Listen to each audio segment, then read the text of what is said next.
আজকে সম্পূর্ণ স্ক্রিন রেকর্ডের মাধ্যমে দেখিয়ে দেবো কোথা থেকে স্টোরি চেক করবে যে তোমাদের স্টোরিতে কোনো রকম কপিরাইট এসেছে কি না, এবং এটাও দেখিয়ে দেবো যে তোমরা যেসব লাইভ ভিডিওগুলো শেয়ার করছো সেগুলো ডিলিট করার পরও, তোমাদের পেজ বা প্রোফাইল থেকে ডিলিট করার পরও কিন্তু সেই সব লাইভ ভিডিও কিন্তু তোমার কোথাও না কোথাও থেকেই যাচ্ছে।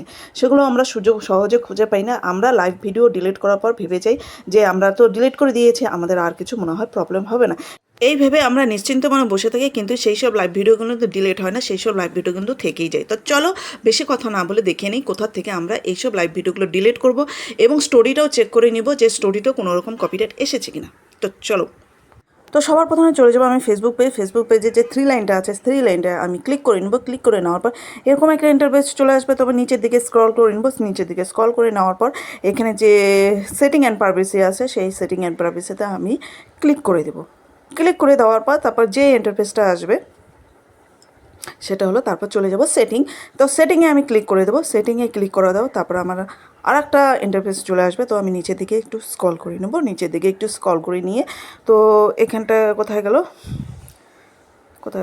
এই যে, তো এই যে এখানে দেখা যাচ্ছে অ্যাক্টিভিটি লগ। তো এই অ্যাক্টিভিটি লগ এই জায়গাটা আমি হলো ক্লিক করে দিব। অ্যাক্টিভিটি লগে ক্লিক করে দেওয়ার পর এখানটায় দেখা যাচ্ছে আর্কাইভ, আর একটা আছে ট্রাস্ট।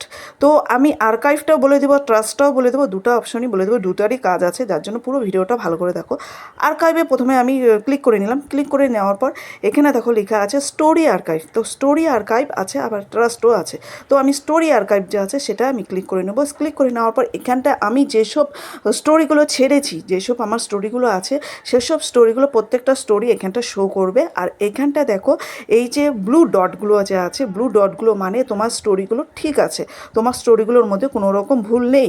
কিন্তু এখানে ব্লু কালারের বদলে যদি ইয়েলো থাকে বা রেড থাকে তাহলে কিন্তু তোমার সেই স্টোরি প্রবলেম আছে। তুমি কিন্তু সেই স্টোরি সিলেক্ট করে সেই স্টোরি তৎক্ষণাৎ তুমি ডিলিট করে দিবে। তো এইভাবে তোমার স্টোরিগুলো তুমি চেক করে নেবে। চেক করে নেওয়ার পর সেই সব স্টোরিগুলো আর রেখো না, কারণ রাখলেই তোমার আর প্রবলেম হয়ে যাবে।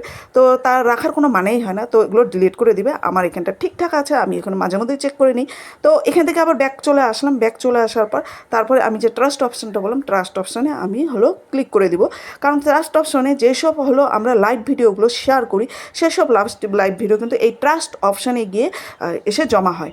আর আমার লাইভ ভিডিওগুলো, আমি যেসব লাইভ ভিডিওগুলো শেয়ার করি সেগুলো সব লাইভ ভিডিওগুলো আমি ট্রাস্ট অপশানে এসে মাঝে মধ্যেই আমি ডিলিট করে দিই, যার জন্য আমার এখানটা কোনো কিছু শো করছে না। তোমাদের যেসব লাইভ ভিডিওগুলো যে আছে সেগুলো সব লাইভ ভিডিওগুলো তোমরা একটা একটা করে ডিলিট করে দিবে। পুরোটা যদি ডিলিট করতে চাও তোমাদের পিন নাম্বার চাইবে, যার জন্য তোমরা থ্রি ডট ক্লিক করে একটা একটা করে তোমরা সেই সব লাইভ ভিডিও পুরোটাই ডিলিট করে দিবে। কারণ লাইভ ভিডিও থাকা মানে সেই সব লাইভ ভিডিও প্রবলেম করার, কারণ কীরকম লাইভ ভিডিওটা কীরকম ইস্যু দিয়ে দেয় সেই ইস্যুটা কিন্তু তোমার পেজ বা প্রোফাইলের মধ্যে ক্ষতিকর হতে পারে।